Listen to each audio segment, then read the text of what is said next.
We guide you through how to create a Western Union account online.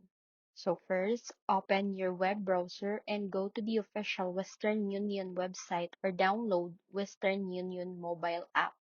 Next, click sign up or register, then enter your first name, last name, email address, mobile number, and create a secure password. After that, select your country of residence and agreed to the terms and conditions. Tap or click Continue, then verify your email address or phone number using the code sent by Western Union. Once verified, sign in to your new account and complete your profile by adding any additional personal information requested.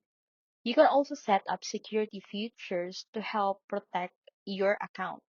After everything is completed, your Western Union account will be ready to use for sending money, tracking transfers, checking exchange rates, and managing transactions online.